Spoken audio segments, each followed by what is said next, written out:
I love to show younger people, if they're getting excited that they're 35 and they haven't found their niche yet, or I'm 72 years old and I'm loving and living every day that I'm doing this. It's never too late. And we live in a great country. So, We it do. allows us to try things and keep going. Welcome to the podcast, where we introduce you to incredible humans who share their journeys with the mission to inspire you to harness your own inner tenacity to drive your life and career forward. And now, your host, Adam Posner.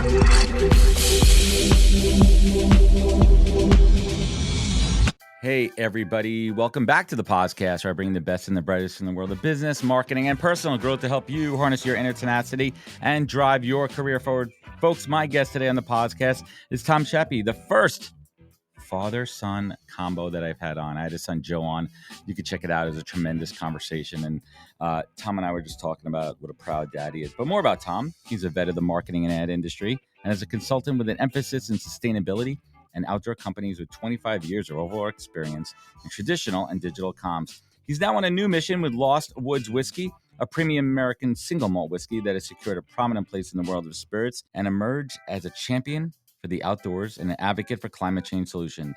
We're going to get into that. We're going to have a little sippy sip. We're going to unpack Tom's background. So let's get to it. Tom, welcome to the podcast. Thank you, Adam. I'm absolute pleasure to be here. And after following my son, it's a great one to follow. And I really don't want to give it away, but this is Tom's first proper podcast experience. So I promise I'd be gentle with him, and I love it. And it's funny because Joe pitched it to me. He's like, "If you think I'm interesting, you should talk to my dad." And I thought my conversation with Joe is one of the best episodes I've had in the last couple of years. I rank it up among my top, and not just for Joe's background and what he's accomplished and what he's building, but just listening to his wisdom of how he unpacks complex concepts in a digestible way. And I think I even said to him on the show, Tom, explain this to me like I'm a seventh grader, right? Does he do that with you at home? Well, yes. He also is almost my mentor because he'll keep me on track. I have a difficult time sometimes focusing. He said, "Dad, you want to save the world? Focus on your whiskey company right now." So, but yes, he does. Well, we're gonna get to the whiskey in a moment here. So you know what? Before we even do that, let's get to the whiskey here, and we'll talk about the whiskey in a little bit. But we're gonna have a little Oh, pour here. We're gonna excellent. talk about Tom's whiskey. Sorry, here it is. Here it is, Lost Woods, and we'll get to that in a moment here. And he was kind enough to send me this beautiful snifter. What's the proper word? Snifter glass. Yeah, you Snifter can call glass. it that. It is exactly that. And this is a new style too. Some of the best judges in the competitions use this one because it's open up so you can get your schnoz in it a little easier. I got to get this big Well, I've got schnoz in there. Well, I'm gonna let it open up here for a second. I got a proper pour, and I like to try all whiskeys neat to start, and then I'm a big fan of letting them breathe, and then I ice it down a little bit with one big cube. That's kind of my style with whiskey. I like it. I can't just drink it neat straight up, but we'll get that in a moment. But before I even get to that, I asked Joe what his parents did for a living, but I need to really get into it, Tom. What did your parents do for a living? my father was an optometrist. He's self-employed his whole life, and I think that's where my entrepreneurial. I lived with an amazing man that was looking out after his kids, running his business for his whole Hmm. life. So, and high respect for my dad, my mom. Now I'm 72, Adam. So that puts you in perspective. Yeah. 50s, 60s. My mom stayed home, worked her ass off, toughest job in the world, 5 kids, uh, Yeah. raised parochial and Catholic, and that's a whole nother story. So was there like your dad was an optometrist, and let's call it what it was. He was a small business owner. Yeah, well, he worked for himself. He went through school. He was an interesting man as well too. He World War II. In fact, I just was thinking of him the other day. D-Day. My dad D-Day. was on a destroyer in the Channel during the D-Day operations, taking care of the Wow. beaches and stuff. And So he experienced all of that, came back. He went to engineering school, and then he decided to become a optometrist, which is a doctor. It's not MD, but he's a full eye doctor. And yep, that's how he ran. And you think about that, the greatest Oh, generation, right? This generation. Did he keep things inside, Tom, or did he talk about his time in the war? Did you like ask him as a kid towards about the it? end, Adam, I it was tough for him to. He always wore his cap, his destroyer cap, proudly, especially towards the end of his life. He passed about 12 years ago, and he started opening up a little bit more when he knew he was towards the end of his time down here. Right. But he was so proud, and rightfully so. I was choked up watching the D-Day scenarios the other day. Yeah, it's and I'm his product. Well, salute to Yeah, him. absolutely. Salute to him and all the servicemen that have made the ultimate sacrifice, because we wouldn't be here having this conversation. We wouldn't have this democracy that we live in, the opportunity, the capitalistic society that we live in, for you to have an amazing life, career, raise your kids, and now following your passion, into whiskey, which we'll get that in a second there. I want to talk about so back then, marketing was, I mean, we talk, the evolution of marketing in the ad industry. What was that pull to for you to get into that Well, world? I went to the U of M business school. In fact, if you said you know a little bit about Minnesota, in Carlson, I'm just old enough, Adam, where I went to the Carlson School before it was called the Carlson School. So a Yep. year after I graduated, I got a letter that said you are grandfathered in. You are an official Carlson grad. So that I don't know what that meant, but I I initially went into school thinking I was going to be a medical doctor, and that lasted Hmm. 2 years and a summer bumming out at Vail, a ski resort, and Vietnam. That ticket came up, and I went back to school. I had one of the last 2S deferments at that point, and then I went into business school. I was running a ski shop. I got into the ski business. My son, both my sons are Mm-hmm. pretty adventuresome outdoor, and Yep. I started working in a ski shop when I was 15. I actually was given a buyer's role in my senior year of high school. I was sent to New York with a check of $200,000 to open up a backpacking company for the guy that I was working. I was in high school, Adam. I was in freaking That's high school, crazy. and so And 200K then is like a million plus now. yeah, absolutely. And so I learned a lot. I was always pushed to do things, and I was happy to accept those things. In college, my senior year, I was running a ski shop full time, going to school full time, and I started a solar company with a friend of mine who was in engineering school at the U. So I've always had multiple things, and the environment's always that also tells you I'm not a greenwasher. Well, I was back in the '70s concerned about what was happening to this earth of ours. talk about like what kind of like solar, like back then. I mean, we're talking, decades ago. Solar's been around for a long time. Solar technology, the ability to harness energy from the sun, and obviously the technological evolution with cells and panels and storage devices. But back then, wasn't really widely accepted as it is now. What were those Well, challenges? and that's just it. I passive is what we were working with, and we had units that could hook up, kind of like an air conditioning unit, only larger, that could go on Hmm. the side of a house or on the roof.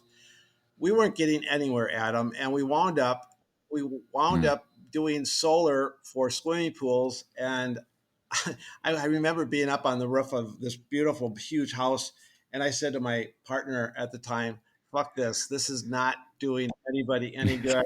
It's not So, moving and the I was needle. not getting along with him at the time too. So I said, "Let's close this company." Uh, I got the pickup truck. He got the company. I got the better end of the deal, and then you move on from there. You got the better end of the deal, and anybody could check out Tom spent decades in the ad and marketing industry, and I'm sure you have war stories, for days. But you're looking at now in the evolutions in technology. You're like, you know what, we were evolving back then. Like, yes, maybe a little bit slower. What are you seeing in the marketing industry now that's really tapping into some of those traditional foundations? You're like, yep, that's never going to Some, change. Adam, as you know, because you come from that background too, that the basic communication tools are the same. How you communicate from A to B, you have to understand the Hmm. platforms are different. Uh, how we use things, obviously, the technology is incredibly different, but uh, understanding how to get from A to B is still the same, and you have to be. I think that strategic uh, design thinking individual does the best in that world. Hmm. And there's a big debate right now, and people sum it up to hire character, train for skill, and I think that there's a lot to unpack in that one, because obviously you want to work with good people, right? You want to work with people who have good value and characters, but at certain roles, people have to have the skills and the good character and value. So in all your years, I'm sure you've hired, fired tons, thousands of people there. What was kind of like your way of interviewing and assessing character and One skill? of the things, I'll and I say still use character. it today, Adam, when I would, my agency, I had 18 people. So I had 18 families I was responsible. I look at that as not just 18 Mhm. individuals, I had 18 families responsible for. So not a big agency. But most of my team members, employees were with me the whole 25 years I was doing it. But I Says a always lot. hired younger and smarter, which was an easy thing to do. Always hire younger, always hire smarter. But I would, in the initial interview, I would say, "Here's what I'm really trying to get to eventually, and it might take a little bit of time, but it's called trust." When I walk by your desk and your screen's up, and you happen to be playing a video game, I want you and myself to think this. I want you to not go, oh shit, Tom just saw me playing, blah, blah, blah. Uh-oh. I want you to think, well, Tom understands me. He trusts me. He knows I'm just taking a mental break. On the reverse Yeah. side, I said, I want myself to say, I know this person. He or she's taking a break, and it's totally cool. That's a trust thing that if you can establish that early in the game, and if they really understand that you mean that honestly, you are halfway there, I think, at that point. That's a big one. I have this post-it that I keep on my screen here, and it says wild. You can't really read it because it says wild unmitigated Ah, trust. And I read this somewhere, and that's the way I feel about my employees. I want to hire people. I trust them. They're going to get their job done. I don't want to micromanage them. And I'm a big believer in output over hours. absolutely. Especially in my world, I'm a recruiter. I want to see results. I want to Yep. see the work. If you could do something that takes an hour and 15 and do it in 15 minutes and you get that shit done, great, more power to you, because that's what I want to see at that standpoint. So you've built agencies, you've consulted, you've kind of done it all. Was the decision hard to hang it up? I want to talk a little bit about that decision, to retire and Well, move on. actually, Adam, and we probably don't have enough time to get into all the things. I'm sure in your life you've never had downs. Probably everything's been probably up, right? You've never had a Yeah, negative happen. definitely not. Well, Yeah, definitely not. No I way, have man. had a few. I've had some amazing ups, but I've had some freaking amazing downs. I Back in the 2000s, I my agency was doing great. We had a cabin up in northern Minnesota on a lake. I thought, okay, how can I? This is really stupid. How can I spend more time with my family at the cabin? And and I thought, oh, why don't I start a company up in this little town in northern Minnesota, and Mm, something that I have absolutely no idea what I'm doing. It happened to be a county that was the poorest county in the state. It still is.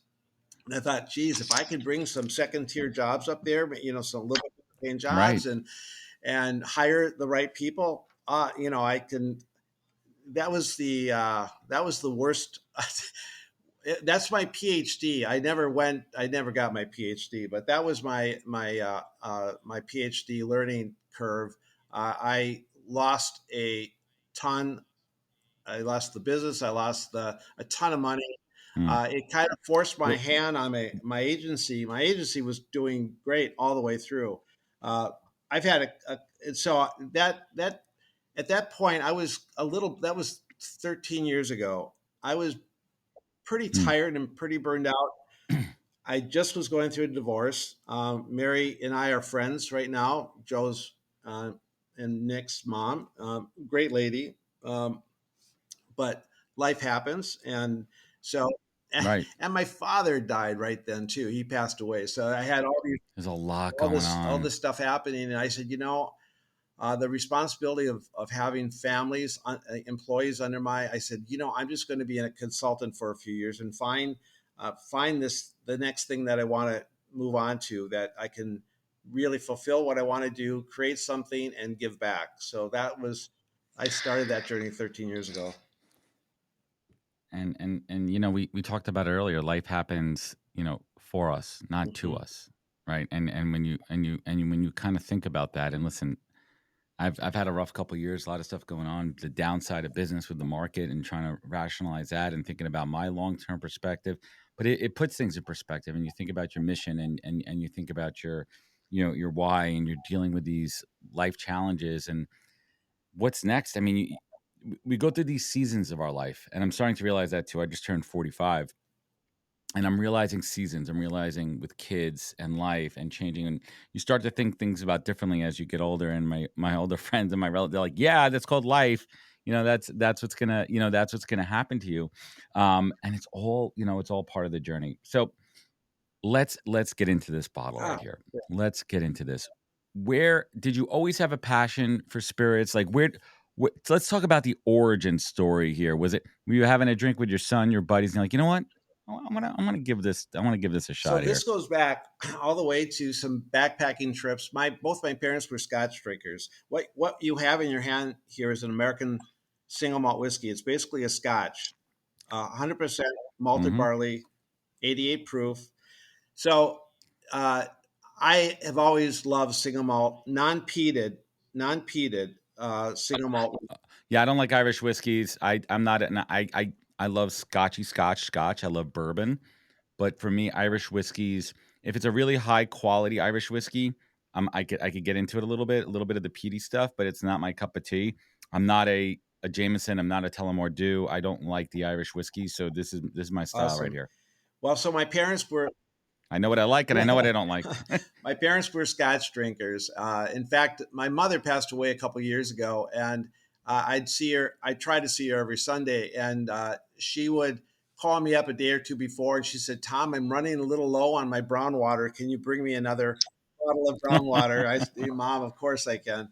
So I have and then whiskey. I'm an outdoors guy. Like I said, I grew up in the ski industry, mountains, backpacking, climbing, kayaking, all of that stuff, which I do a lot of that still. I'm still a certified ski instructor, although I haven't taught for 2 years Mm, since the whiskey business has been taken off. But I whiskey and beer go really well to the outdoors. They're great conversational. Perfect in the Yep. flask And around and the actually, campfire. Joe got stuck with me over the pandemic. He was in the States for a seminar when the world shut down, and he lived with me for about 6 months. I loved it. I'm not sure if he did, but he's a great cook. So I ate better than I've eaten in a long time. But we were sitting at this table, and he said, "Dad, you know what you're building or trying to build? You're trying to build a conversational totem around your brand." I said, "Joe, that is exactly what I'm trying to do. I want people." I knew I wanted to create a company that was cause based, giving back to what I'm really interested in, which is climate and the environment, and not just writing checks. I want to do a lot more than that. But the movement's called a B Corp. Adam, you probably Patagonia's Hmm. B Corp, and B Corp grew out of the outdoor industry. So I've been passionate about B Corps well before they were B Corps. And I'm also passionate about human centered treatment of people, which is all about B Mm-hmm. Corps also. So for me, the last 13 years, I was consulting with ski companies. I was actually a marketing director of a ski hill. I ran a ski shop for 5 years while I was starting to build this whiskey company. And I worked with small businesses just to help them in strategic marketing modes while I was doing it all. This thing happened where I was reading 7 years ago about well, the story goes even deeper than that. We don't have all time, but about the American single malt whiskey being something that's going to happen over time. It's going to be a new movement. Craft distillers start with gins and Mm-hmm. vodkas because they need the people coming in for the revenue. Then they do a rye whiskey, which takes a year, and bourbon takes 2 years. This is a whole Mm-hmm. different deal. It's taken the Scots a couple hundred years to get the Scotch good, and so I thought, geez, if we can figure out how to produce something that we could compete against the best in the world, get a head start in the marketplace. This goes back to my marketing strategic thinking that it took me 25 years to figure out where my sweet spot is, Adam. Right. I was about to say it took 25 like, oh wow, you got this company up and running pretty quickly. No, it took me 25 years to do It it. wasn't Right. overnight. Yeah. So, a quick little, this is a little serendipity. And I don't know if that comes into your play Please. a little bit when you talk to different people, but I was thinking at 6 years ago, actually was thinking of doing a brewery with hopefully maybe my younger son. And because B Corps were prevalent in the beer world. Mm-hmm. Uh, at the more research I did, it's hard to scale a brewery because of the refrigeration, and then I looked at how many B Corps. I went back to my supplier here in Minnesota, he put all this time into putting all the equipment together. I mean, just a lot of time. I didn't want to tell him over the phone. His name actually is Tom. I wanted to go in person just to say, thanks for all the work that you did. So I went to his office. This is 6.5 years ago. And I said, Tom, thank you, but this is why I'm not going to do it. And I said, this is what came out of my brain. I wish there was a way of accelerating single malt whiskey because at the time I was 66, 65, 66. I I'm don't want not to going to wait wait 10 around. fucking years to, I can't do that. Uh, I no. ain't got that. So he smirked. He said, turn around. We were in his conference room, and in the corner was this contraption that had not been tried yet. 22 patents by a guy up in Park Rapids, northern Minnesota, Cooperage. And he said, Tom, that thing right there, we need someone like you to maybe believe in this thing and put some money in. And I got hooked up with a master distiller who had just moved into his building. He has a very large Mm, building, and he had kicked the can, this barrel, unique barrel, for about 2 or 3 weeks. I met him. I wrote him my first check to him. I said, what do you think? He said, Tom, I can't promise anything, but here's the profile. And I knew the profile I wanted to. Unlike a lot of craft distillers, I knew exactly the taste profile I wanted when I got into that. And so I want to pause in that for a second here, and we talk about the accelerated aging process of whiskey without getting into all the details there.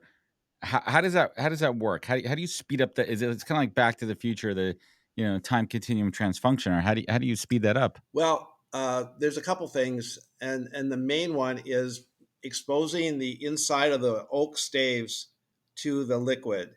So barrels have been barrels the same way for hundreds of years. Yep. They Usually they oak, white have to oak. Hmm. toast they char the inside of the barrels with fire, right, which goes up to four Hmm. to five different char levels. 3 to 4 is what usually is used by whiskey companies. So And side note, I'm just smiling because I've done the Kentucky Bourbon Trail and I learned this firsthand. We watch them char barrels, so I know exactly what you're so talking about. in order to extract and the notes that are in American oak, and American oak is what we use for this new category. It's what bourbon uses to get those vanillas and caramels out of that wood. It takes it I takes smell it. time. It takes time, and when you char heavily a stave, it takes more time to extract it. So what I learned through this gentleman's got 22 patents. He channels he channels the staves, exposing end grain. End grain accelerates 8 times more the maturation process if you can get at the. So it's how the wood is. So how the wood is planed, right, Well, within the actually, they barrel. channel. They're actually channeled. There's actually grooves that are cut that are. So providing more surface area to Yeah, increase the aging and not only process, the surface area essentially. though, you're actually getting into the end grain of the wood, which he claimed when I started with him, you could experience maybe 8 times faster maturation. It's like, yeah, that sounds way too good to be true. Uh, Fast forward to 3.5 years of R&D, and when we knew we had something pretty good, you saw the awards I've received from San Francisco.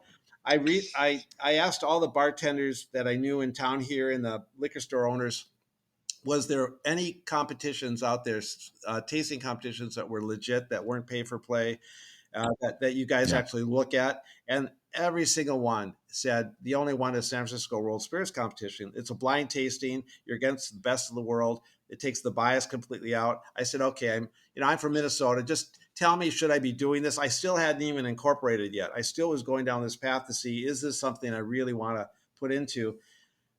2021 May, we got our first double gold, which is a unanimous gold medal. 30 incredible.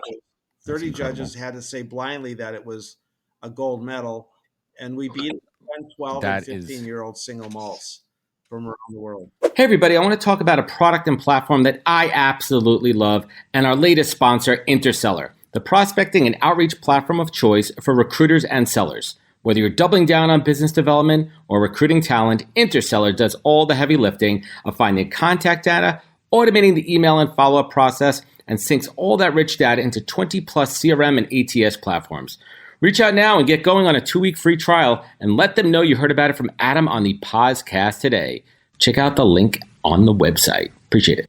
let's raise a glass to that. Let's raise a glass to innovation, and let's raise a glass to what I like to just say. My motto is making shit happen. You did this and you made it work. Let's take a minute, and I want to talk about the. I'm taking a sip for everybody listening and not watching the video here. Flavor profile. I mean, I definitely taste the vanilla. You get the hints of caramel in there. It's smooth. I took a sip of it right out of the bottle because I like to taste the rocket fuel, but I also know you need to let it open up and settle down. And I also am an experienced rye drinker, and I know rye hits pretty hard off the palate as well too. This is nice, and I'm going to say it's buttery smooth. Fully intent. There's a buttery element to it. It's nice. How do you describe this to people without them sipping it? Pretty much that. It's. I'll come work for you. Yeah, please do. I could use you, Adam. New York is going to be one of the states we're going to be looking at once we move out of Minnesota. But it's fully intentional. The single malt that we copied, basically reverse engineered, is from a distillery out of Glasgow called Akatoshan. It was my favorite single malt, finished in a Pedro Jimenez sherry cask. We use the same Pedro Jimenez sherry. And there were absolutely no promises by the master distiller that I hired and myself if this was going to work. So I was writing checks just thinking, if this works, this could be phenomenal. What was that mindset like? I mean, that's a I wouldn't even say a moonshot. It's a passion shot, right? Like you were going for it. You just said, fuck it, I'm going for it. I told my boys, I told my ex, if I was still married and if the boys were younger, I would not have done it. So I self-funded this the first 4 years. But I being able to take the risk on, and this is different too, when you have 18 employees or whatever you've got, there's a lot of responsibility involved when it's beyond you. But I looked at this and I said, my gut just said, I think this is going to work. And you just kind of go ahead and follow it. And I believe in the master distiller that I hired too. I mean, he was one smart dude. He's an advisor still with me, and just solid guy. What was the marketing like to get this to market for people? I have friends, and we'll talk about it offline, that started a rum company, and they've been doing that for 10 years, following their passion. I understand their journey and their struggle as a solopreneur. getting it off the ground and funding it and working through distribution, bottling, packaging, shelf, retail space. What was that like? Like how did you build up your knowledge and experience? Was it partners? How did you immerse yourself in the world of, manufacturing, distribution, wholesale, retail? Boy, I'll tell you, the marketing side of it, I kind of had down. One of my strengths, I was in the B2B side of the ad world, Mm, and so I was helping industrial type companies become more exciting and get their communication out. It was the big ad agencies were not playing in my field where I was. I was in the boring hmm field, but uh, yeah, Boring yeah, makes money. and I enjoyed it too, to put a little life in the conservative industrial space. So bringing product to market, I had a good feel about that, but the learning curve in the liquor business, I was just a consumer up to this point. I had no, I read a lot, but I had no idea.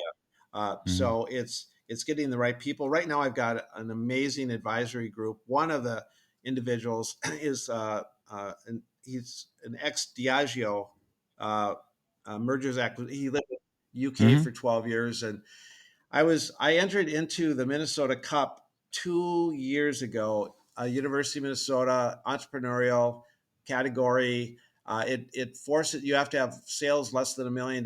It forces you to get your business plan, uh, pitch deck, everything together when you enter this thing. There's some money prizes, but you have exposure to investors. You have exposures to pretty much everybody in the Minnesota in the state, and there's 4 different stages of pitches and whatnot. I knew when I entered that it was going to be what would force me to get my act together, Hmm. so I would be prepared to look at investors, to attract investors and keep going.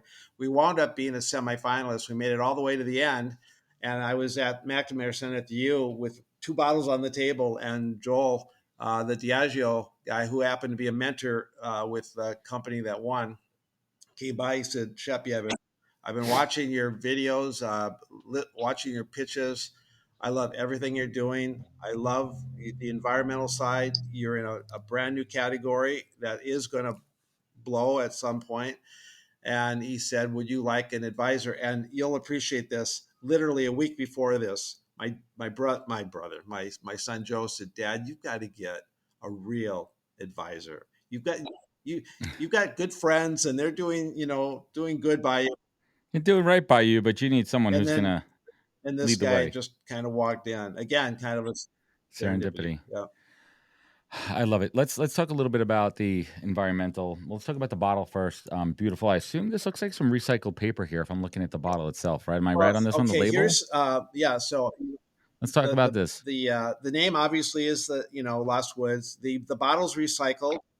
Where does the name come from? Well, and that's another little story with my 2 boys.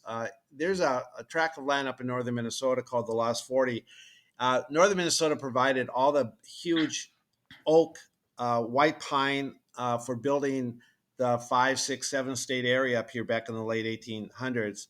And I mean, all the oak was, or all the pine was lumbered, except for this 40-acre tract called the Lost 40. My first 3 years of production and R&D, all my bottles were called Lost 40. When I decided I better check trademark and see if I can use this name, I found out that there was a Lost 40 in Missouri, and I couldn't use it. So I was sitting with my boys in my living room, and I said, "Guys, I can't use this." I said, "So now what?" And Lost. Joe and Nick, my 2 sons, we were sipping on the whiskey. We still weren't in the market yet, and I think it was Joe that said, "Dad, what about Lost Woods?" And I said, "Joe, that's even better, because I want to be a national brand. I've got big ass streams, and I'd like to really carry this hmm thing. I'd like to do as much good as I can in the environmental climate space before I leave this Love it. place." So That's yeah, legacy, my friend. well, my generation had a lot to do with screwing up the earth. So, and Well, ski. I've been, So you're a believer that ski resorts actually ruin the environment? well, they're getting better right now, right? So, um, Yeah. lowering that carbon Yeah, footprint and not, yeah. So much has to happen, but I've been blessed to really participate in the outdoors my whole life, and I just want to make sure that the next generations are able to do that too.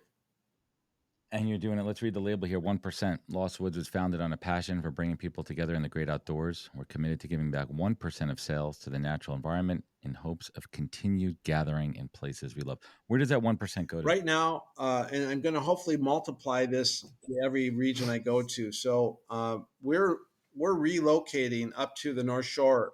We're right now in the process of putting a building real estate scenario together in Two Harbors, which is just north of Duluth, Adam. And so North Shore needs reforesting badly, and so I'm giving back right now in our small way. We're still such a small business, but we're giving back to the North Shore Collaborative, which is all about reforesting our North Shore. I'm also giving back to the Minnesota Forestry Association, which is it's all about educating private forest owners how to manage their forest better for everybody.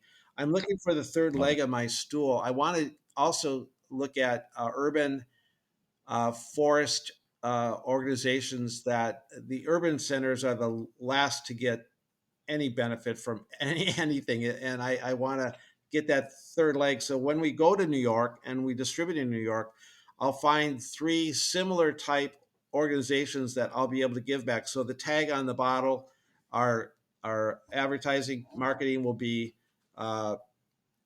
centered on something that will resonate with the people that are from that area. So uh, that's what we're He, doing. he, he who plants a tree plants hope. I absolutely love it. So I want to kind of round out the business. What was that first kind of punch in the gut when building this? Was there ever a moment of doubt Well, early I'll on? tell you, the first punch in the gut happened about that label that you asked me about. That label looks recycled. So I wanted to do everything. I wanted to do as much recycle. My business cards are made out of recycled T-shirts. My everything I'm doing and my process and everything else. So I went with craft for the label, and the frickin' craft label was not sticking. My bottle being, you can see it's kind of stuck. Things people Right, people don't think Yeah, about these things. The texture of the bottle. It wasn't sticky. There's a yeah, texture here, folks. I don't know if you can see it on camera. It's a beautiful texture bottle. Simple, wildly yeah. crafted So all bottle. all the bartenders loved it. I made sure I put this in the hands of the bartenders because they're the ones that are going to pour it. I want to make sure that they liked it. It's got a Yeah, grip they to they it. loved it. It's not a weird lanky bottle that you kind of over pour. Exactly. These are all the little things that but so the first batch of craft labels came off, were peeling off. And I said, oh my God. So what we did was go to all our liquor stores, and thank God we weren't too far. Right now we're in about 80 places in Minnesota. So last year Wow. was our first full year in the marketplace. So it was really a learning year. But so then I replaced it with supposedly a better craft label that had two times more glue on it. I said, okay, this is great that we got this. We need more glue. How do we solve this? We need more glue. There's a solution to every And problem. wrong. So here's this young old guy at the distillery taking labels off and putting other labels on the bottles. This label is just is our newest one. It's not recycled, but it sticks. You do what you It got to do. sticks. You do Yeah. what you got to do. So, Tom, what's the next challenge ahead? What's next on the let's tackle this horizon? Well, right now it's raising money, Adam. To get where the project. Well, that's the end of our show. No, I'm kidding. No, well, if you talk to any small business, it's and one of my advisors Cash flow. basically put it down. He said we've got to make whiskey, sell whiskey, and raise money. And it's and we've proven out the taste profile. We've got a 110 proof that we just released. That sold out right Vodka away, fuel. and I did not send you that bottle. Off the still. I did not. Yeah, exactly. Barrel It's proof. delicious. And so we have two SKUs right now. We'll be coming out with an 80 proof next year. I want to make sure that people know Why are you going to proof it down from 88 to 80? it's just water. That's what everyone does. So you go from cask. But why? Why? Well, Is there the market? The market yeah, wants something a little bit lighter lighter. and price point, and volume. What's this? What is this retail for? That is a $85 bottle. That it tastes like it tastes a Thank you. premium. It definitely does. It definitely does. So right, so you want to make it more accessible, right? Because an $85 bottle is not like, right. There's let's talk about there's people that drink to drink. There's people that give it as gifts. There's people that enjoy it as enthusiasts. There's people that just like to drink. So you need to figure out the market needs and what people want to use it for, right? For me, I look at this bottle here at that price point. And this is something I want to give to a gift as a buddy. Like for birthday, something I want to spend under $100. I want to get my buddy something nice, something he hasn't had before, something bespoke, something a bespoke crafted, handcrafted cocktail, and that's what it's all about. Versus, hey, I want to give you something that you can maybe use as a mixer, maybe something a little bit lighter, depending on your drinking Yep, habits. exactly. I wind up. I do most of my tastings for multiple reasons.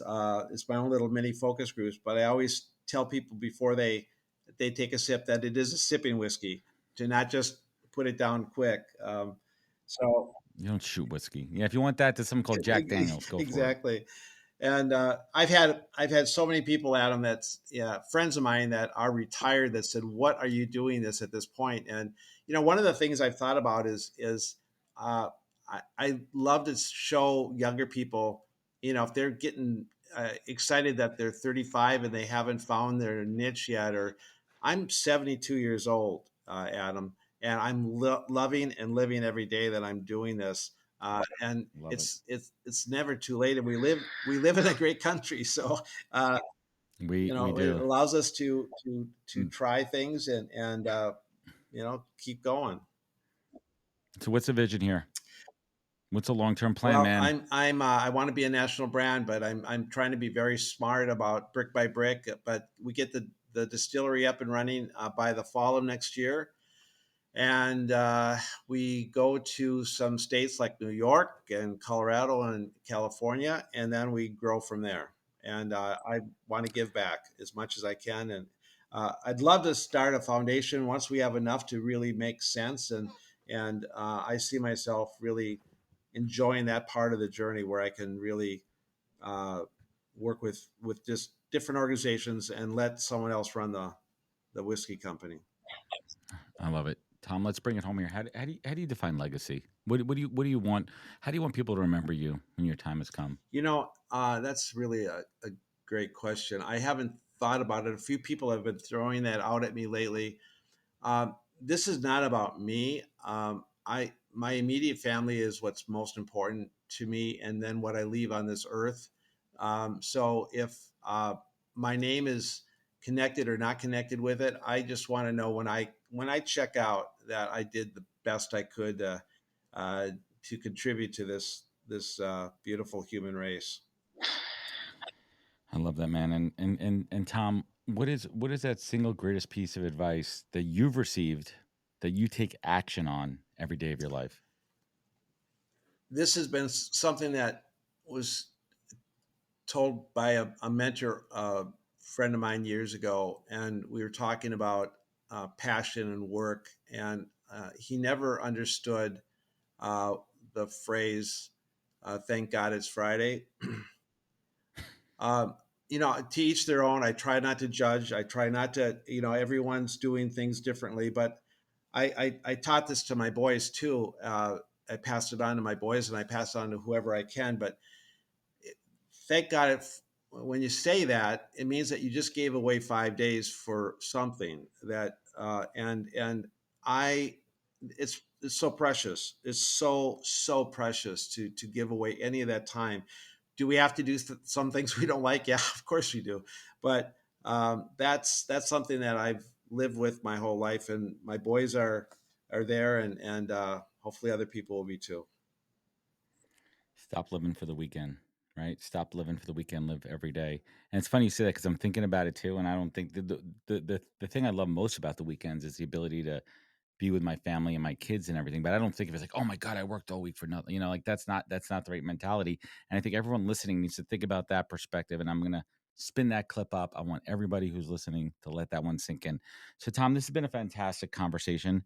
I've had a couple of these sipping podcasts before, and I thoroughly enjoy it because this is what we'll be doing if we're around the fire out in the woods of northern Minnesota, right on the lakes, hanging out, shooting the shit, hearing your story, and chopping it up. So I'm going to leave you with this one. When you look back at your life and those downtimes, those really rough times we were talking about earlier, lost your dad, going through a divorce, figuring things out, those challenges building companies, having the responsibility heavy as a crown, 18 families and supporting them in those tough times when you had to dig down deep and harness that inner tenacity to pull you up.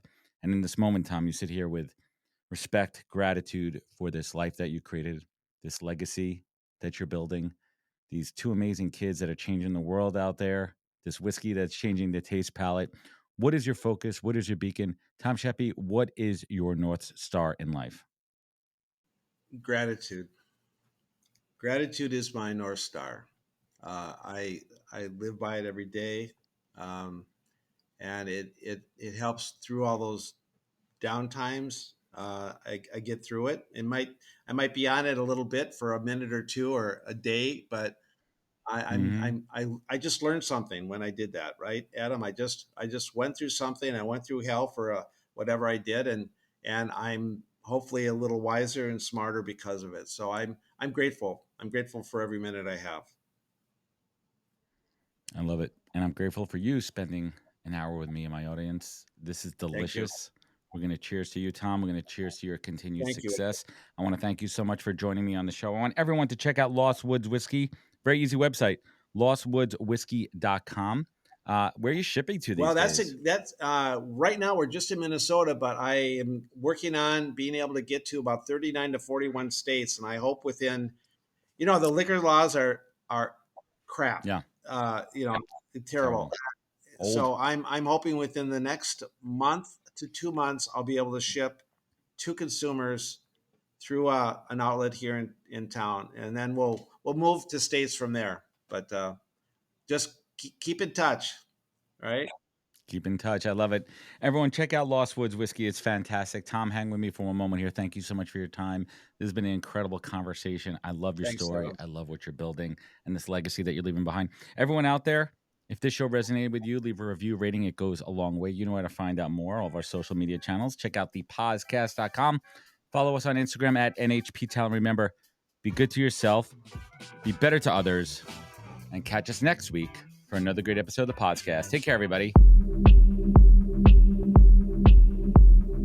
Wisdom is forever, but for us, it's time to go. Thank you for joining us.